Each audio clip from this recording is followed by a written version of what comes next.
It's Thursday, July 23rd, 2026, and this is season 5, episode 23 of Two Guys on Politics, broadcast on the U.S. Arab Radio Network on WNZK AM 690 radio, as well as on YouTube at twoguysonpolitics.com. I'm Ray Hanania with my co-host, former Congressman Bill Lipinski. In today's Two Guys on Politics video podcast episode, we will discuss a range of topics, including New York Mayor Zohran Mamdani. What are his policies and his politics? Rahm Emanuel, former Chicago mayor, is running for president. He has a new Middle East peace plan. Congressman Garcia, Mr. Principal, knocked off two Hispanics off the election ballot from the November election. And there is the world changing its attitude in America towards Israel. Israel's government, 103 Democrats voted to end funding for Israel's government. The cost of the war in Iran, so far, the president says 37 billion. And I believe they just passed a new appropriation for 67 billion more. And just a final note, we'll just remember the former mayor of Palos Heights, Dean Koldenhoven. We'll be right back right after these messages.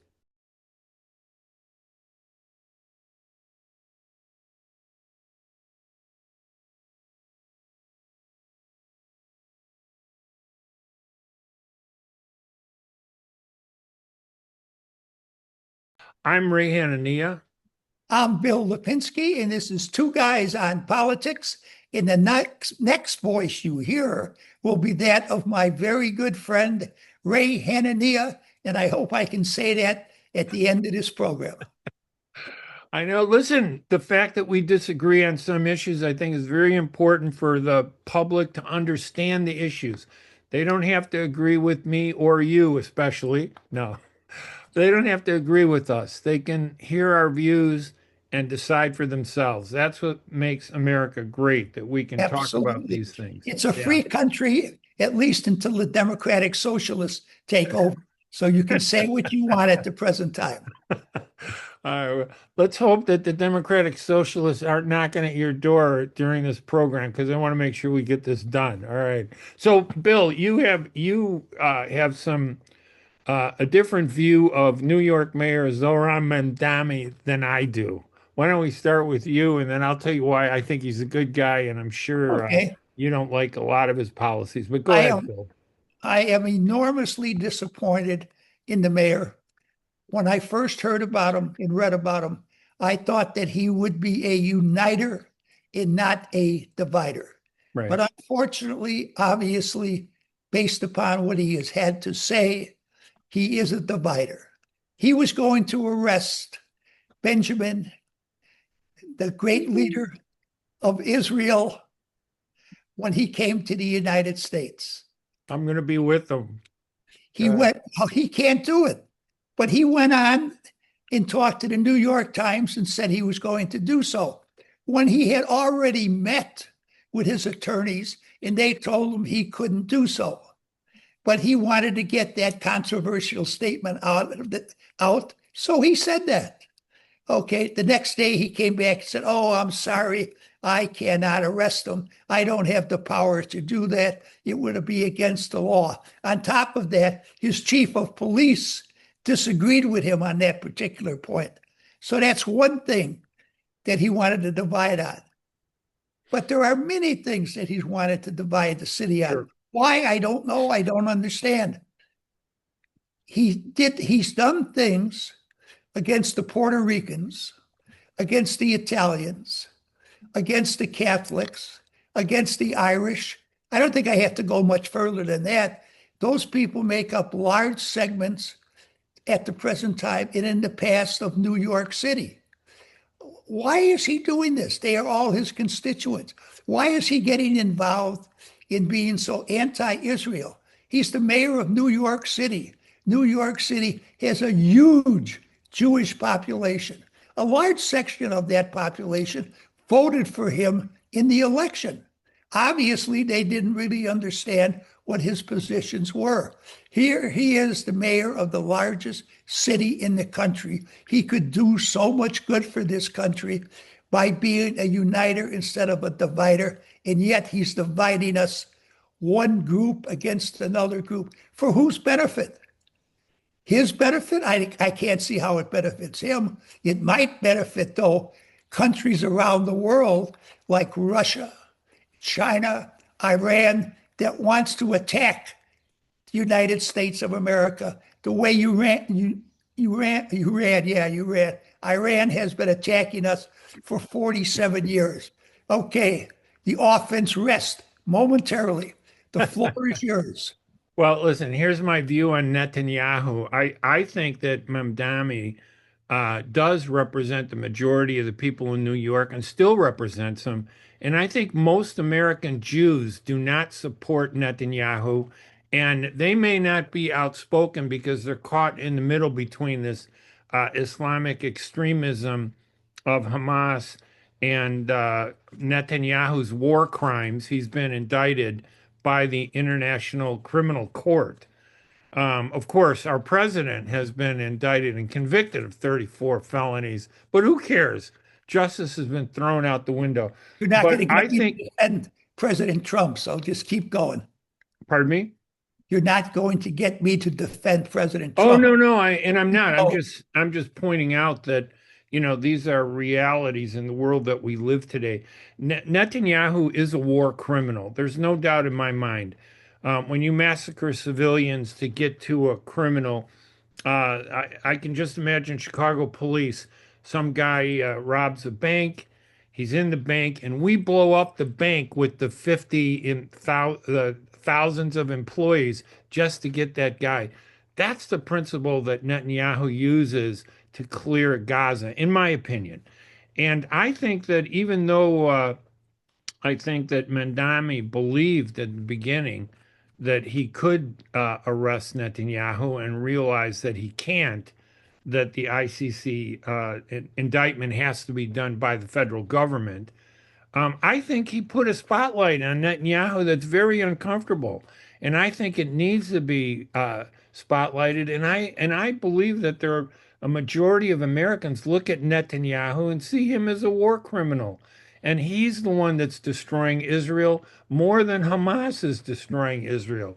He's tearing it apart, and I still believe that he has a lot of good policies. I know that you and I have talked about it. We could talk about it some more. That he's a democratic socialist.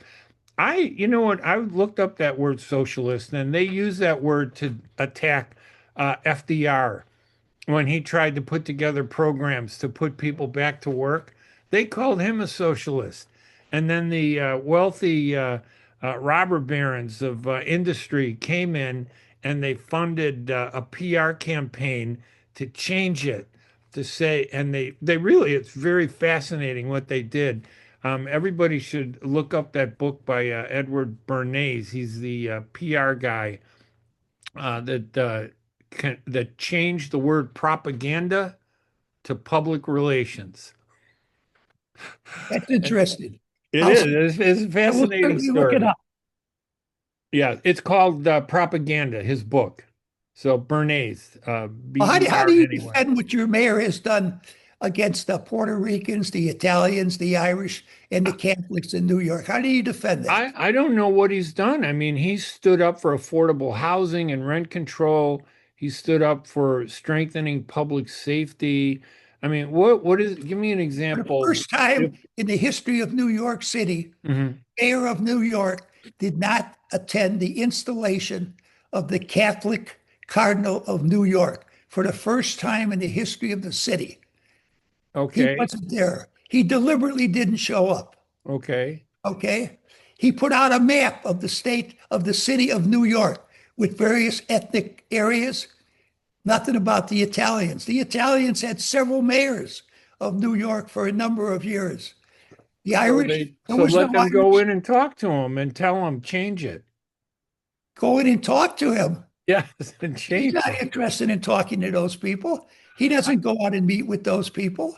He won a vast majority of the vote in New York when he got Yes, he elected, and a did. lot of them were I doubt Italian. seriously he would win it again. Yeah.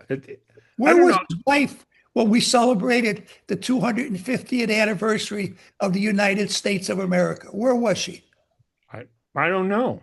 Oh, you don't know? I didn't celebrate the Trump's 250th anniversary of America. I didn't like the way Trump was taking over that independence, and I didn't want to have nothing to do with it. So I stayed home myself. That doesn't mean I'm not American. I think that part of the problem is that he's reacting to the politics of this country, which is polarized, driven by hatred and by Trump. And I think Trump is a plague. And I think that a lot of what he does is a reflection of responding to Trump. But that's just my opinion. It's too bad he couldn't rise above that. It's too bad he couldn't be a uniter the way he said he was going to be. Well, everybody said they were going to be uniters, though, Bill. I don't see anybody rising above any of this stuff. Not on the Democratic Party, not on the Republican Party. Maybe Tom Massey and a couple other people. There are a few, but not a lot. Van Hollen, I think, is one. He seems like a good guy, but there's so very few people. Nobody wants anybody rising above anything. Ray, what items in the agenda of the Democratic Socialist do you support? Well, I believe that we've twisted the word socialism into a bad thing. The original meaning of socialism, from the American standpoint, was to help the poor and to help the middle class. And a lot of corporations and industries didn't like that because we turned citizens into consumers. The whole idea was to generate profit rather than to generate rights. So that's my interpretation of American socialism. It's an attempt to provide programs to help the poor, to provide programs to strengthen the middle class, and to put the burden on the wealthy to pay more in taxes to support the rest of That society, sounds which to I be don't think they do. that's the same position Karl Marx had. Well, I mean, they've done a good I job of asked you, making it what sound bad. what item in the agenda of the Democratic Socialists do you support? Do you support open borders? No, I don't support open borders. There are things that if that's part of their agenda, I don't support open borders. If I it's do support affordable housing and rent control. I do what is support public affordable housing? safety. Affordable housing is to make properties. He wants to build something like, I don't know, 500 or 800 more homes for the poor in New York to make it affordable. He wants to end this whole rent control system that protects the wealthy. I mean, I understand he's That's the changing a wealthy. system that's been around for a long time, but I think it needs to be done. I couldn't live in New York City. I love New York City, but I couldn't afford to live there. Well, you've gone off filibuster here about No, I have gone on filibuster. You can say what you want. you haven't named one thing that you support in the agenda I of the did. Democratic Public Socialists. health initiatives, universal child care, Oh, you don't. um, I'm public sorry. safety I and missed that. community. Okay. No, Those but I've been saying free health affordable care, housing and rent control is the biggest. free health care, free child care. Let's see. Free health care is important. Why Want don't we have to that? you want to do away with ICE? No, I don't want to do away with But you ICE. have open Some people want borders. to control ICE and take it out of the hands of Trump. Yes, I want to do that. Well, you can't. You have to reform it. I'm not happy with ICE. I think they've made terrible mistakes. I think they've hurt their cause. I Yes. think they've hurt the American cause very much. But I certainly don't want to do away with it. I just want to reform it. But the Democratic Socialists want to do away with it. Of course, if you keep it, they're not going to have anything to do with open borders because there'll be nobody to deport. Well, I mean, listen, I think part of this is that we only hear what we want to hear.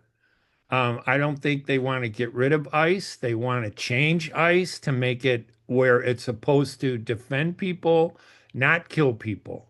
And Trump has distorted and undermined ICE, and turned it into like a militant organization. And I think that's wrong. But I blame the politics. I don't blame ICE.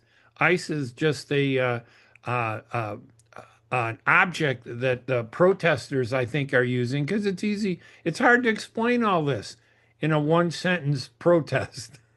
Well, I'm not So, asking you to do it in one sentence. I'm asking you to do no, it. but for them, they just say get rid of ICE. But I don't agree with getting rid of ICE.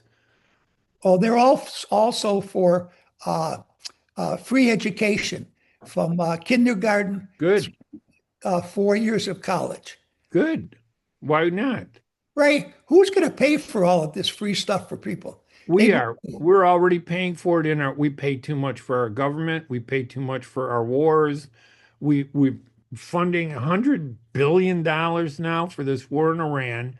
That should go to free health care. That should go to help this country and our people. I don't know. I don't hear big headlines about, hey, the president wants to spend $1 billion to help the people of America. No, he wants to spend $1 billion to take over Iran, to invade Venezuela, to attack Cuba. This is the guy that said he didn't want any war. All our enemies. Yeah, well, some of them are our enemies. I totally All of them agree. are our enemies. There are ways to deal with our enemies, but I don't trust the way we're doing it right now. That's my disagreement. It's not that I think Iran is a great country. Iran is a terrible country. We haven't had clean hands. Let's be honest. We've had some corruption in our government. We've violated international law. I would love to see us abide by international law and abide by the Illinois Criminal Court, We which we was certainly do founded. it more than anybody else does, I'll tell you that. And as far as these international courts, we don't belong to them because they're corrupt. They've been corrupt from the beginning because they have been against us and they have been against Israel. Well, they're against us because we've done some bad things. Guatemala, we overturned their elected, democratically elected president. We could look at all these different countries where we went in and changed the governments. From Iran, in fact, is one of the big ones. We yes, took out the democratically elected prime minister and put because he in the was Shah closing of with Iran. the Soviet Union, our biggest enemy at the time. We couldn't allow that. Yes, and which is why we're defending a country that honestly, if I really had to choose, Ukraine would not be on my list of being pro-American countries.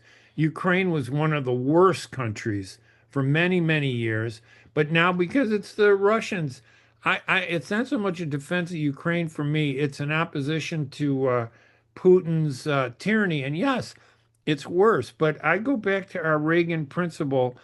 I don't agree with everything 100%. I agree with stuff maybe 80%, and there's 20% that I don't agree with. Now, let me get this straight. Are you saying that you would have sided with Russia in the No, war against Ukraine? no. But if Oh, it were in the Russia-Ukraine war, yes.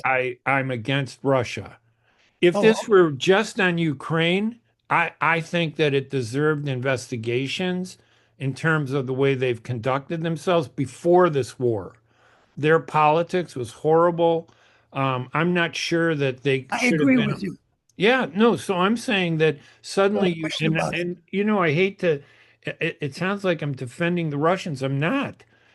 Ukraine was a bad boy who suddenly became an angel because a bigger bad boy, a demon, started attacking them. But That's that, the problem. but the bigger bad boy is an enemy of ours. Yes, it is. But Ukraine was an enemy of ours at one point too. But When was now that? that the big Ukraine was an enemy of ours for many When, years. when they were part of the Soviet Union? Not just when they were part of the Soviet Union, but in their politics, their international politics, they were no friends of ours. And then they changed the government. They got a new government, and that's why the Russians didn't like them. They elected this new guy, and Zelensky, and they went in and they started pounding that they could see changes in Ukraine.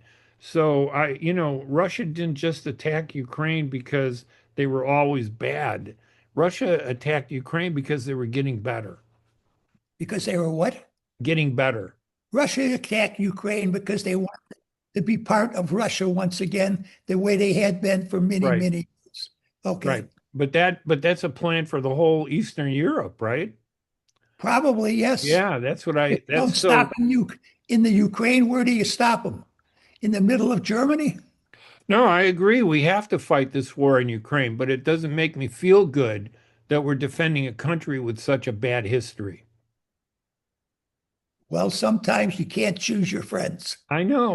Well, because I think I don't because think your that enemies are worse. I agree. I agree. But so we can get back. See, Mamdani opened up this whole door Yes, he did. because I believe, Bill, that there are certain things that we have done as a nation that are wrong and should be prosecuted. I think that because it's the rule of law, and I think that makes us a better country if we have a corruption or something happening that's illegal in our government, we should take that out and I replace it.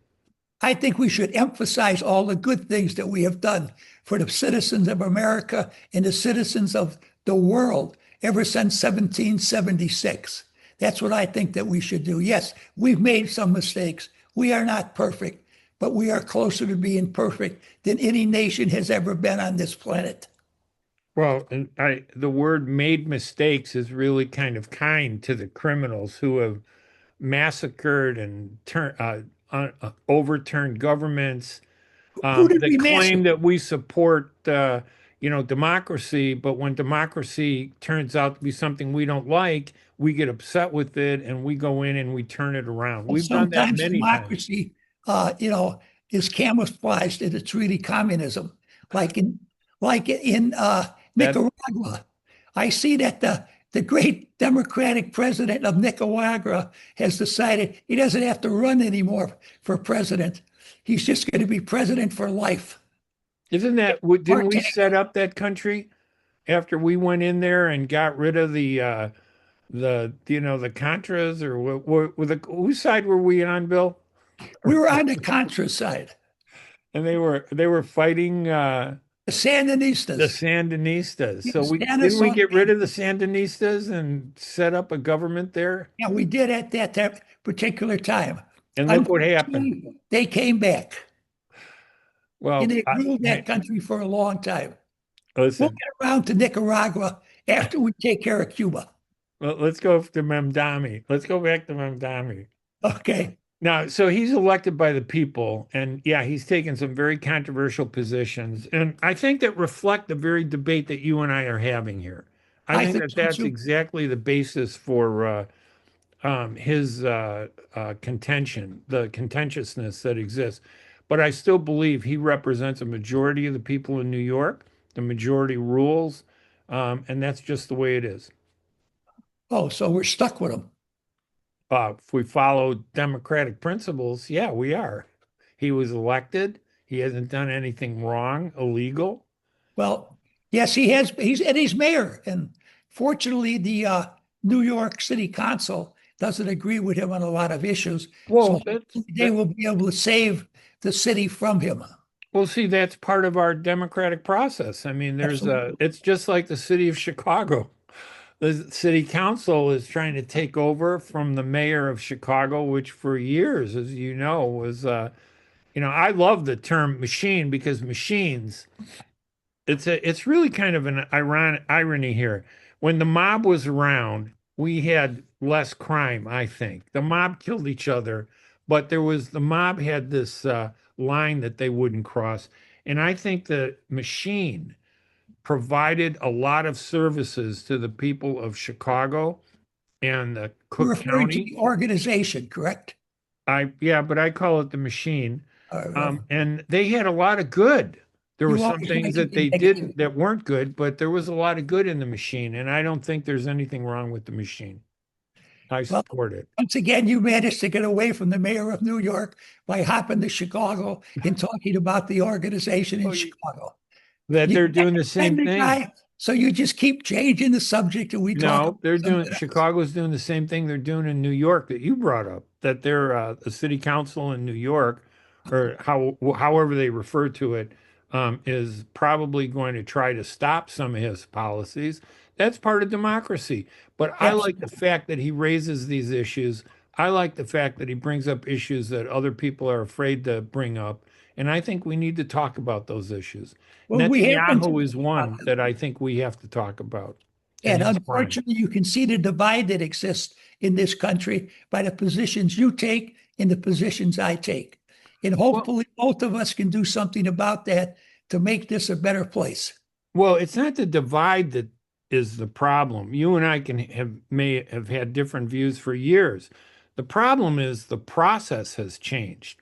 That over the last few years, there's no way to come to the middle anymore. There's nobody in the center. Everybody has gone out to the fringes. And I don't consider you on the fringe. I mean, these views that you have and I have, I think we've had them forever. I think so And too. we apply them to these current events that are divided by this huge schism between the right and the left. I think our country's in trouble, not because of the views that I have or you have. I think we're in trouble because of this problem that we have with politics in this country. And when did it start? Well, I think you made a good point, Newt Gingrich. We That's can right. go back to He's the him. man that did it, Yes, he unfortunately. is. He Yes. is, but it really came to fruition when we elected a African American as president. It really started there. The Oh, I don't hate. know. I don't think so. You I really don't don't? I don't agree with that. It started with Newt Gingrich and it got much worse when we elected Donald Trump. Now I don't really hold Barack Obama to be the cause of any significant change. Barack Obama, as far as I'm concerned, pretty much was a standard, ordinary American president. And it made no difference that his father was an African American. I think that he governed the same way that almost the same way that a Bill Clinton or a George Bush, they may have disagreed on particular policies, but it was a degree of difference. No, I don't blame Barack Obama. A lot of people do blame Obama. I don't happen to hold him in the higher regard that a lot of people do, but I don't think he did that much to create much difficulty in this country. Now, if you're talking about his wife, on the other hand, was a much more strident individual. But we won't go into that because we're supposed to be talking about the mayor of New York City, and I think we've exhausted that. And Yes, I'm we sure our have. listeners would But like us to move on to something else. But I would say that it's not that I didn't like Obama. I liked Obama, but I believe that there was a large uh, percentage of this country that hated him because he was black. And I believe that was part of that only fed into the growing divide that we experience. And Trump exploits it, but I think more for economic reasons rather than racial reasons. He uses that, I think, as a thing. We have See, gone on. by you saying that, Mhm. it just by you saying that you believe that so much of this country was anti-Obama because he was an part African American. That just further divides this country. I But don't it's believe that was true. true. Look at the votes that he received.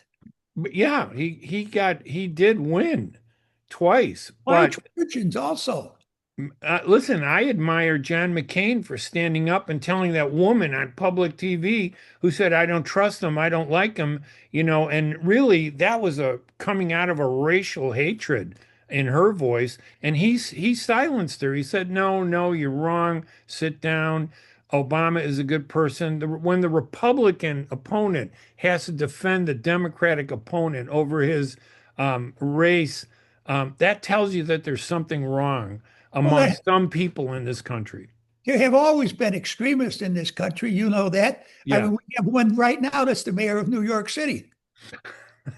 Well, he might point to you and say you're the extremist. I mean, listen, the tables turn around in different ways. I'm right Bill, from the middle.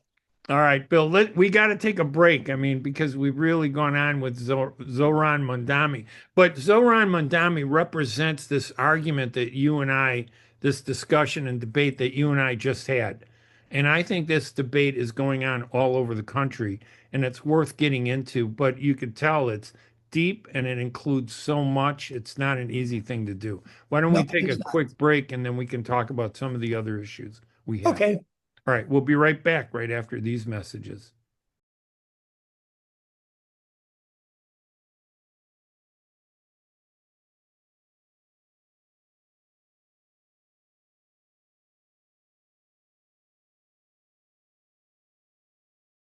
Yeah, and Bill, we were going to talk about another mayor, former mayor Rahm Emanuel. He's running for president. He hasn't officially announced, but it's pretty clear that he's headed that way. No He's talking question about, about it. yeah, he's talking about international issues. He was the ambassador to Japan, I think, for about 2 years, and he's back. I don't know. What's the appropriate way to address him, as ambassador or mayor? To me, it would be mayor, because that's a bigger deal. What do you Well, think? I really don't know. I just call him Ram. Right. Okay. Well, you were in politics. Did you ever meet Emmanuel? Did you get a Oh, chance? many, many times. You did. Absolutely. Okay. He Yes. was a smart guy. No question. Very smart man. Yes. I didn't When he like. first came to Congress, he used to follow me around because he knew I could do things for him.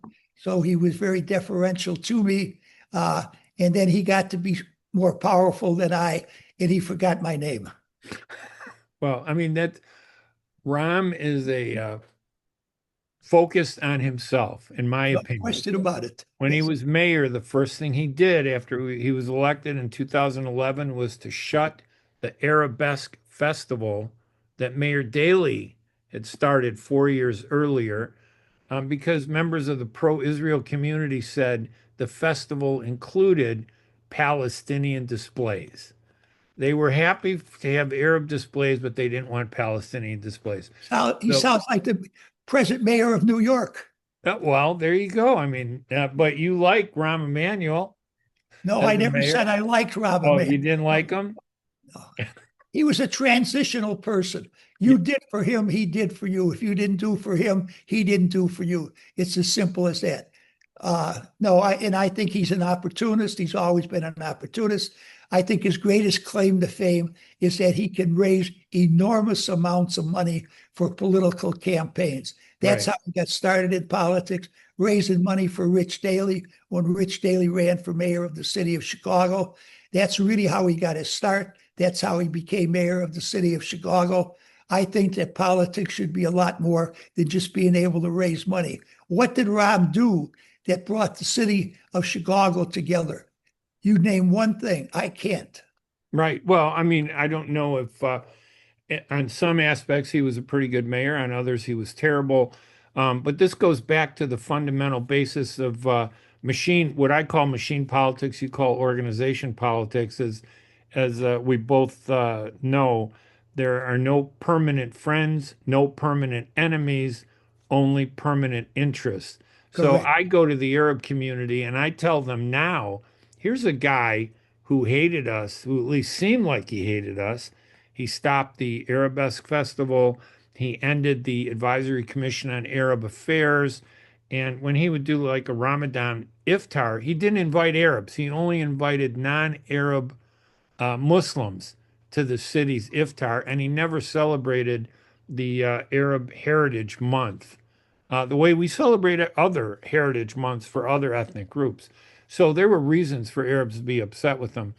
But despite that, he's come up with a plan to try to revive the Middle East peace process by bringing in the Arab countries and Israel together. He's as much of a critic of Netanyahu as Mamdani is. He's Yes, been very absolutely. critical of Netanyahu and his policies.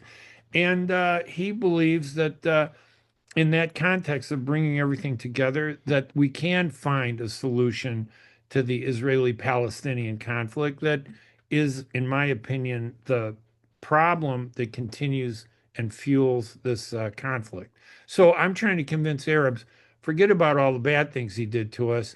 It's a no, he's not a friend, he's not an enemy, he's an interest. And his interests right now are to become president, and he wants to solve the Middle East conflict. We should work with him on that. Not everybody agrees with me, but I think that's what should be done.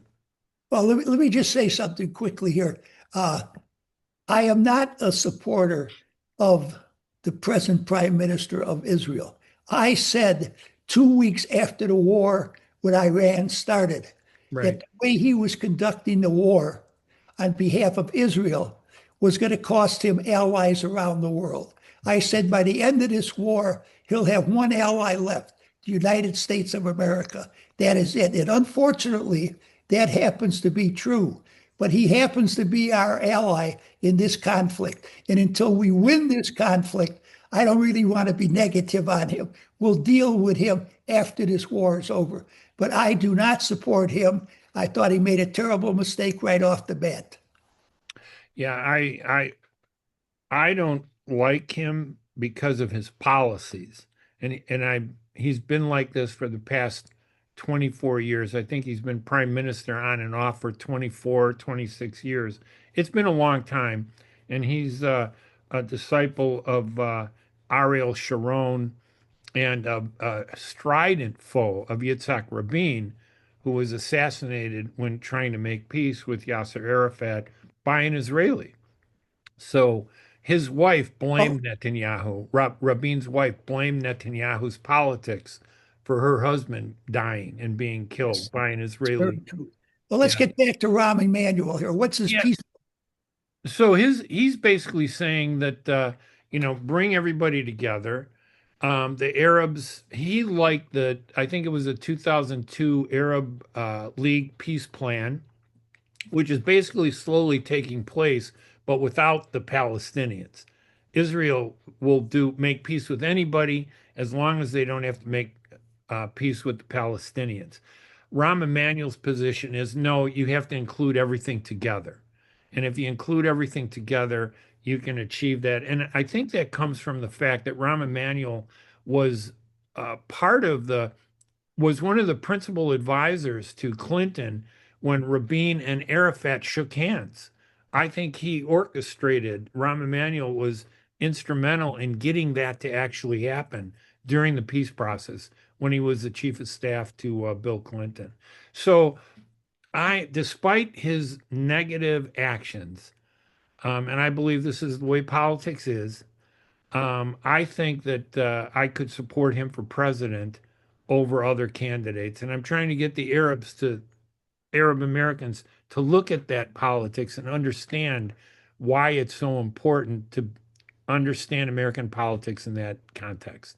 Well, I think he would be the best candidate for the Democrats to run, but I don't believe there's any possible way he can win the nomination. The Democratic Party has moved so far to the left, and Yes. Rahm is, if anything, is slightly left of center.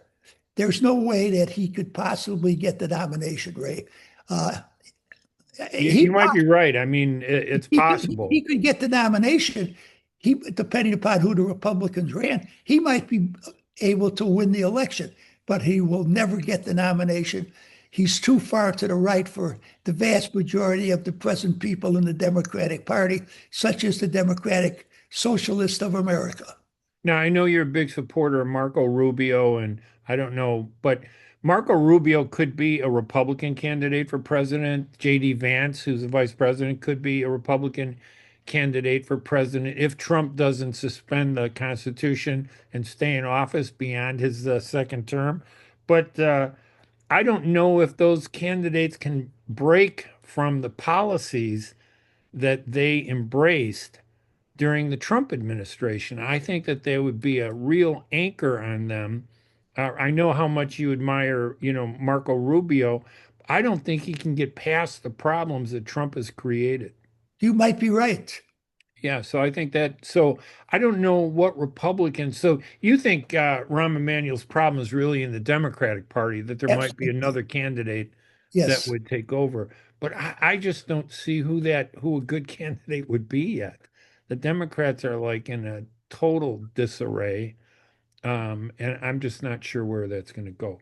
They But certainly are in total disarray when over 100 of them voted not to give a penny to Israel any longer. That 103, right? our ally since 1948 in the Middle East, since the days of Harry Truman, we have been allies. And the Yes. Democratic Party has been the biggest champion of Israel of any entity in the entire world. Now, 104 of them all of a sudden have voted against Israel. It's just mad. Incredible to me. Well, I mean, it's incredible because the government of Israel has made it possible to violate all the principles that we stand up for and the morality that we stand up for. And 103, I think Democrats are doing the right thing. It's not about Israel, it's about the government of Israel.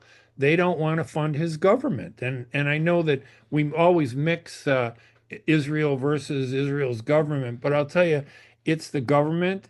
And if Netanyahu were not the prime minister and somebody moderate were back there, he would have Israel's government would have no opposition to funding. They would get the money they want. So I think it's Right. politics. But this brings us the Rahm Emanuel thing and the shifting brings us to another chameleon in American politics, Congressman Jesus Garcia.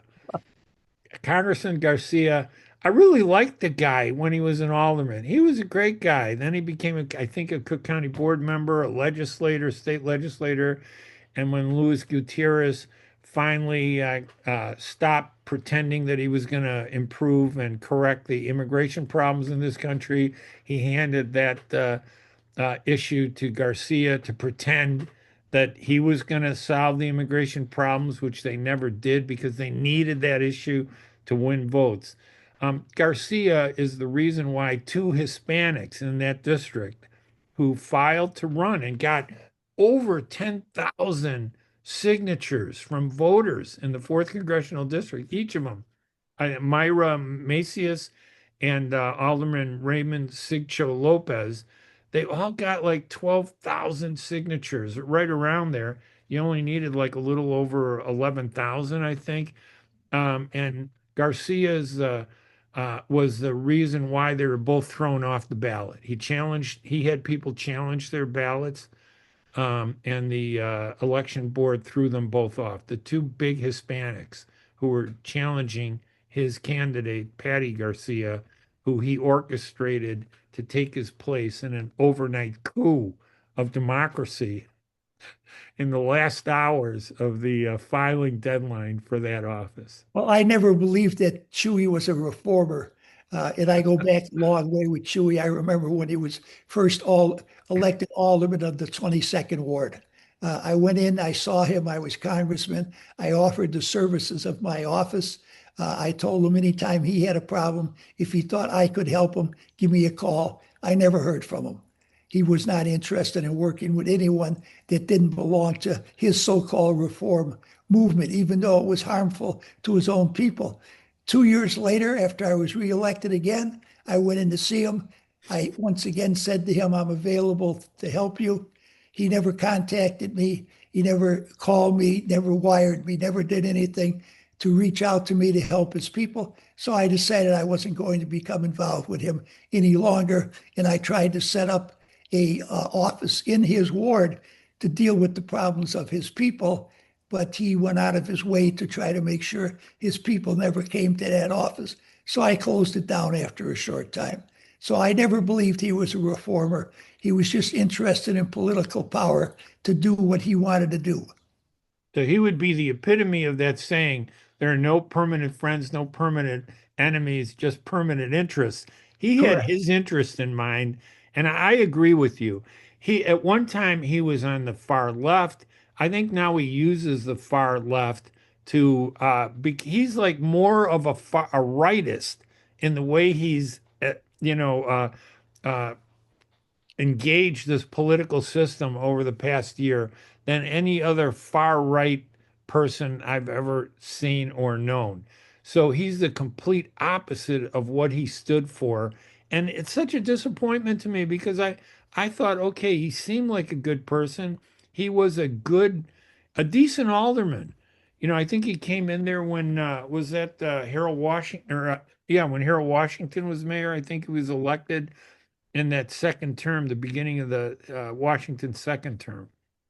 Yeah, I think he was elected before that, but he was a supporter of Harold Washington. Yes. Harold Washington was, a lot of people didn't like Harold. A lot of people didn't get along with Harold. There was a lot of racism in regards to the Harold Washington situation. There's no question about that.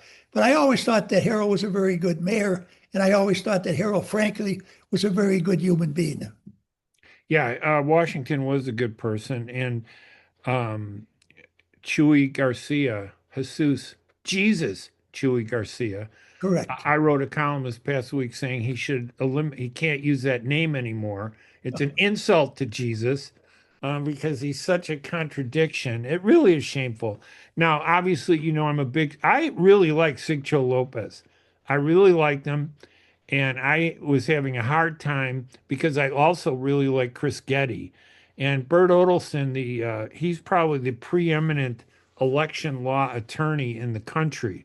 He did that hanging Chad controversy. I don't know if you saw where I interviewed him. We got to bring him back on because last time I interviewed him, he said that the Republican or the Democrats reached out to him, but they never followed up. Bill Daley tried Right. to hire him, but they never followed up. And then George Bush's people reached out and then hired him, and he won the case for them. He said it could easily have gone the other way.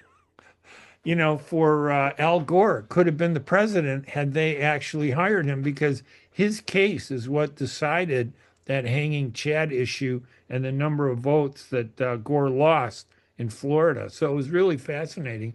But he says that Chris Getty will probably be the first independent who ever wins a major elective office in Illinois and for Congress in this November election as a result of the turmoil that Jesus Chuy Garcia has created through his abandonment of all the principles that he claimed he stood for. Well, I would like to know how he managed to get the two of those candidates knocked off the ballot, not because they had insufficient signatures, but for other technicalities. So obviously, the Board of Education must have been Election Board of Ed, yeah, the yeah, Board of very Election, sympathetic, yeah, to Chewy's candidates and to yeah. Chewy because it wasn't for lack of signatures, which is usually the case. It was for some other technicalities. Yeah, I don't have the exact number that you have to have as an independent. Like Patty Garcia, I think she only needed like a few hundred signatures to get on the ballot because she filed in the Democratic primary, Right. and that level is low. I don't know what the number of The signatures. independent level is enormously high. Yes, It is set that way by the Democratic Party and the Republican Party in order to keep independents off the ballot. Now, yeah, I think it's going to be a very interesting race between Chris Getty, a Republican, and Jesus Garcia's handpicked candidate. That's yeah, the only three people left on the ballot, as far as I know. yeah, and that they should change that law that requires so many signatures as an independent really should be changed. It's just wrong. And you're right, it's intended to keep independents from running. But if you're so secure, why not just have them there? It would make a victory. Well, now Chris Getty was able to get over 12,000 signatures, and Garcia didn't target him because, in Garcia's mind, he's playing Chicago racial politics. He believes if he can take out the two Hispanics out of the race, the two big Hispanics, then his Hispanic candidate, Patty Garcia, can win against the white guy who is the mayor of Lyons and supervisor of Lyons Township. The problem is that, as you and I know, the district is 66% Hispanic, some 30% white, and the rest mixed. And Hispanics have the lowest voter turnout. That congressional district has the lowest voter turnout of all the congressional districts in the state of Illinois going back 10 elections. I looked at them. It's just amazing. And I think it's because Hispanics don't vote as much as white voters. So No, if they don't. white voters, do you think if white voters see a white candidate who has a huge Hispanic population in Lyons and Lyons Township that's happy with them, that maybe they might come out to vote because in the last few elections, they haven't voted in the fourth district? Well, I think it's a tough road a whole for Chris Getty. I support him. I think he'd be an excellent congressperson. But I think it's going to be very, very difficult for him to win in that district. But if he ever is interested in me helping him out, I would certainly be happy to do so. Yeah, I like Chris Getty. I've done some media for him. I'm not hiding any. I only work for people I like. I won't work for people I don't like. And if I start with them and it turns out they're bad people, I'll abandon them. Like a certain lady who was in Cicero, whose name I don't want to even mention because I don't like her. But uh, I think Chris Talking Getty. about my friend Betty Lauren Maltese, I think. Oh gosh, there it is. There's the name. I got her zip code. She never forgot me. She always supported. Yes. Well, Bill, I was the one that introduced. I Right. argued Absolutely. to her that she should meet you, that you were a great politician. You could do that, even though you were a Democrat, Cicero was a Republican town, and that despite the politics, you were a person who would look at a community and do what was best for the community, regardless of politics. And Yep. yeah, she did open the door. You guys met. And Absolutely. then and of course you had nothing to do with the fact that she ended up being convicted of corruption along with a bunch of other people in that town years later. But she did get a separate zip code for Cicero, Yes, I which did. was not an easy thing to do. And you It's made that not. possible Yes. That was in the days, though, when people would work across political lines. back in the old Do days. that today. Is that what we're going to look back and say, remember back in the old days when people were friendly and we Right. used to say nice things about each other? Listen, we got about a minute left. I just wanted to say a couple words about Dean Koldenhoven. He was the mayor of Palos Heights from, I think, 1999 to 2000. And let me find his exact years. And I apologize for that. I had it up there for a minute. He was elected in 1996 and he served until 2001. He would have stayed in permanently, except that a bunch of Muslims came to the village of Palos Heights and said they wanted a zoning change to allow a Christian church that was being closed, that had been closed. It was, no longer going to be there. They were going to buy it and turn it into a mosque. Now, this is before September 11th, like a year and a half or so. And the community went bonkers and he got up and I remember I covered those meetings and I remember Mayor Koldenhoven saying, "Hey, why are you mad at these people? These are your neighbors. They live next door to you. They want a place where they could pray. This building was going to be closed. Let them pray in that building. Muslims, this wasn't a political thing at all." And by saying that, he lost the election in 2001, where he was overwhelmingly elected the first time in 1996. He only got 10% of the vote. I think about 499 votes out of 4,800 that were cast because of his position to support that mosque. He did get the John F. Kennedy Profile and Courage Award back when it was important. Today, under Trump, I'm not sure that that would be something that anybody could brag about until Trump is out of office. But Koldenhoven was just a decent guy. And I don't know, did you ever meet the mayor of Palos Heights, Dean No, I did Koldenhoven? not. His No. son-in-law is Paul Vallis. Oh, Paul, I know, of course. Yeah, Paul is a sharp guy, very smart. And Unfortunately, he wasn't smart enough to keep his mouth shut. He long talked enough. too much. That was Paul's problem. Smart guy, Well, but he had to prove to everybody how smart he was. Well, Paul ran for mayor, right, against Brandon Johnson and lost to He him, I ran for mayor believe. a couple of times. I think Yes. he ran for governor. He ran for a number of different offices, and I think he would have done a good job in any Yes. office. But Yes. he talked too much. It's as simple as that. Yeah. Well, listen, I like him. I think he's a smart guy, and I know you think he's a smart I guy like him too. too. Yeah, Coldenhoven was a bricklayer. That was his trade, and he ran for mayor and won. And it just brought back all those memories, his passing. He would have been mayor until today, his death, or until July 18 when he passed away just a few days ago, had it not been for that mosque. And you know, it was ironic. He offered the village offered to give the Muslim community $200,000 to just go away. And they said, okay, we'll take it. And Coldenhoven said, no, that's another violation of the principle he stood for. All right, Bill. Anyway, any final thoughts? Anything going on that we missed that Well, you I'm want to sure there's mention? some things that we missed, but I'll just say in closing, it's always a pleasure to do these programs with you, even when we vigorously disagree, because we can disagree without being disagreeable. Yes, Have a good week, Ray. and you have a column on Mamdani that'll be running on my website at courageousthought.com, hanania.com. That should be up maybe later today or by tomorrow. Anyway, all right, everybody. Thank you. I'm Ray Hanania. I'm Bill Lipinski, and this is Two Guys on Politics, and we'll see you next week.